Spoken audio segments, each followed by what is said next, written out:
Good morning. We are extremely pleased that you are here. It is good to come together for the purpose of co-creating. Do you agree?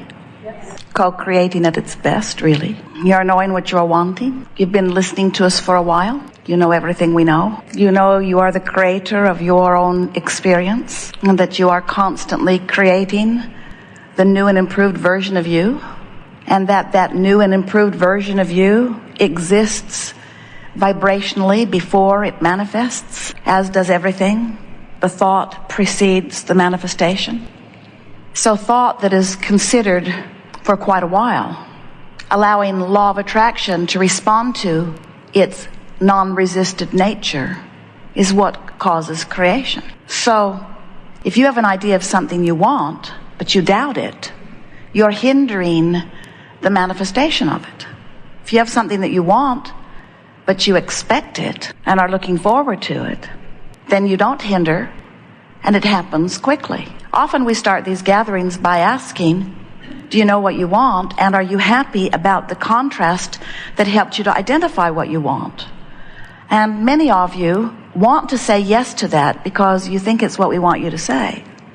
But you don't really mean it, because you have desires that you've had in place for a while that have not manifested, and frankly, you're weary of them. You worry that you're doing something wrong, or you worry that it's an inappropriate desire, or you just don't know what's going on. And so desires that you've held for a while that don't seem to be moving, for most of you, are irritating or depressing. It's quite a range. While those of you who have found knowledge in the laws of the universe and are effectively utilizing your own guidance system, so you've learned to work the bugs out of your resistance and make your desires pure or non-resisted. In other words, knowing it and expecting it without doubt. That's what we're talking about. Your desires feel good to you. In fact, they breathe life into you. And that is the desire you came to experience. In fact, that's the experience you were looking for when you came. You didn't come as a creator because there are things that need to be created. You came as a creator because it is exhilarating to create. And that's such a big distinction, if you can get that distinction clear. So often, what hinders you and keeps that from being clear is that sometimes you want to create an avenue for money to flow to you. So the money is what you're after, and your creation is just the means to the money. And so you're not all excited about the means, you're just excited about the money. And that gets you thinking in a screwy way about creation in general, because that gets you thinking that what you're creating is what really matters. I need to create a better house, or a better job, or a better life for my family, or I need to create something that is more stable. I need to create for my retirement.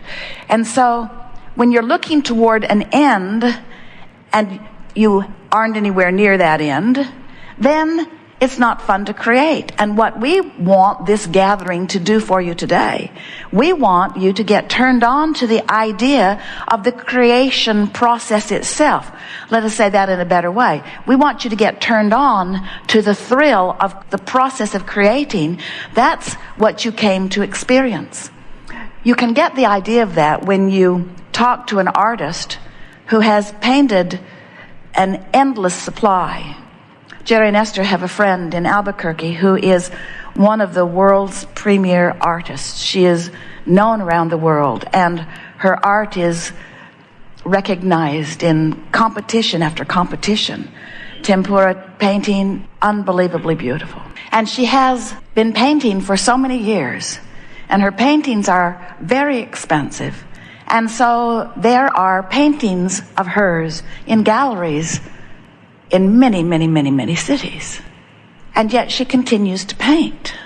Not because the gallery needs another painting, and not because she needs another painting to sell. She continues to paint because the process of painting is so delicious, you see.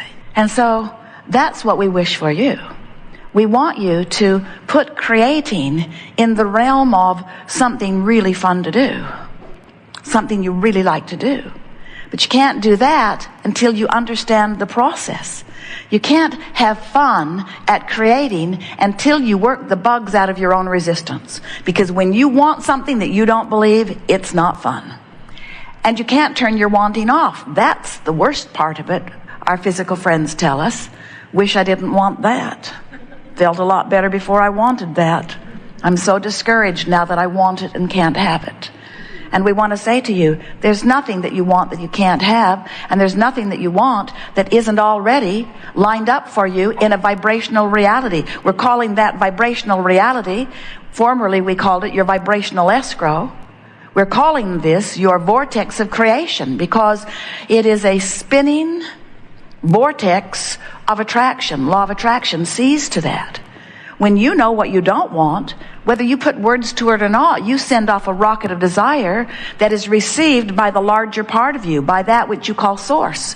And that larger part of you holds this newly expanded creation of yours in a vibrational escrow in this vortex of creation eternally until you catch up with it. Until you catch up with it and receive the fulfillment of it. Most people don't really catch up with everything that's there until they croak.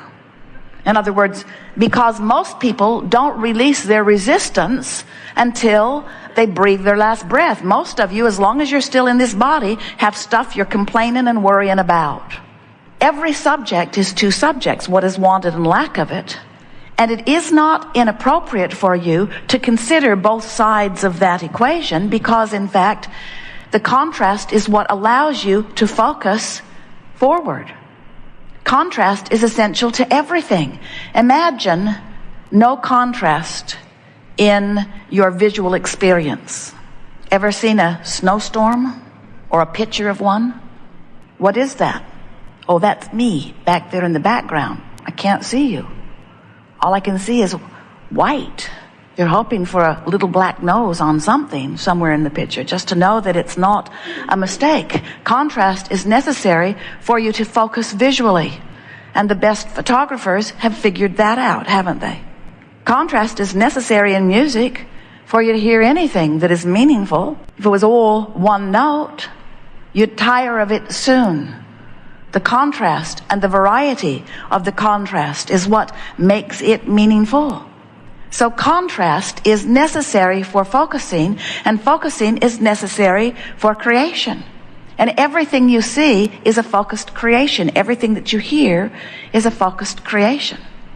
So when we talk about focusing, we're talking about creating. When we're talking about thinking, we're talking about focusing. When we're talking about believing, we're talking about focusing. When we're talking about remembering, we're talking about focusing upon an event. When we're talking about imagining, we're talking about focusing. When we're talking about observing, as you selectively sift through your now, we're talking about focusing upon those things that you wish, hear this, that you wish to activate within you. That's what a creator does. A creator focuses and activates a vibration, and then law of attraction takes it from there. So when you sloppily focus using screwy criteria, why are you looking at that? Because it's there. Why are you watching this on television? Because it's on. Why are you listening to this conversation? Because this person is my friend and that's what they're saying. Why are you focused upon that? Because it's true. And we say, those are really odd criterias for the reason that you're focusing, because when you focus, you activate a vibration within you, and when you activate a vibration within you, law of attraction responds to it.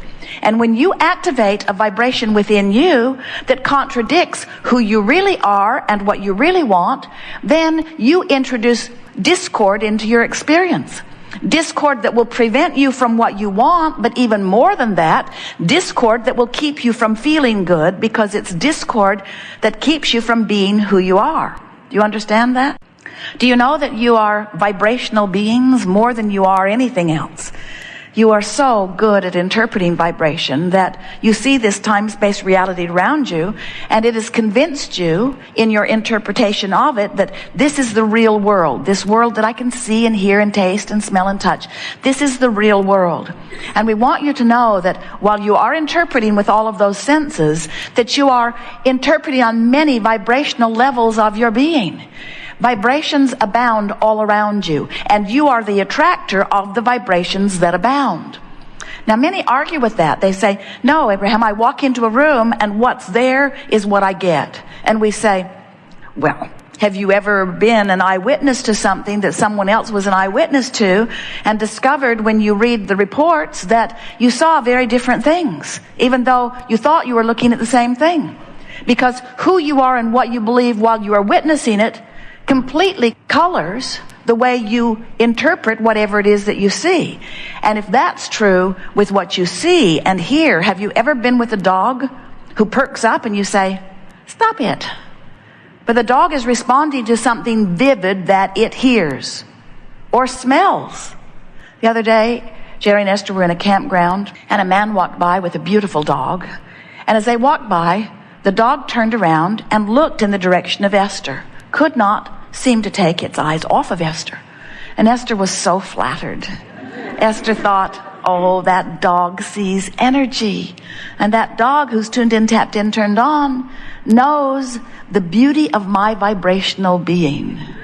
And then Esther got a whiff of what the dog had smelled before her. Someone was emptying their sewer down the way, and the dog smelled it 15 seconds before Esther did. Dogs smell things you can't smell.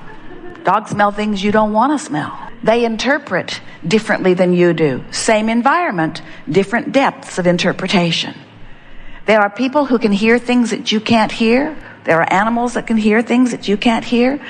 You are all, whether you are beast or human or molecule, you are all vibrating beings and sensual, sensitive beings.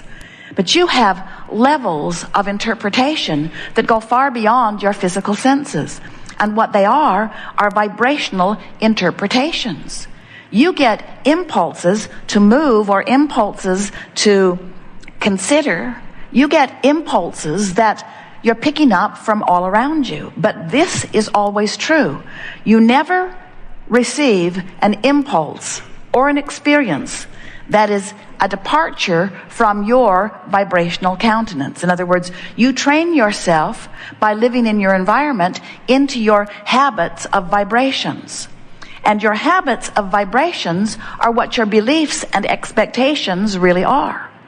So, without meaning to, most humans have allowed their environment to train them into patterns of expectation that serve you in many cases and hinder you in others. And this gathering is about learning to utilize your guidance system in order to understand what you're receiving and whether it is beneficial to who you are, who you have become, or whether it is detrimental. Whether focusing upon it causes you to allow the creation, or whether focusing upon it allows you to hinder the creation. It's fun to realize that you are vibrational beings. But before being a vibrational being in your physical body can be very meaningful to you, you have to understand that this physical part that you know as you, that all of your friends have identified through your countenance and your personality, is but a very small part of who you really are. Because while you are in this physical body, there is a larger part of you that is source energy, vibration, non-physical.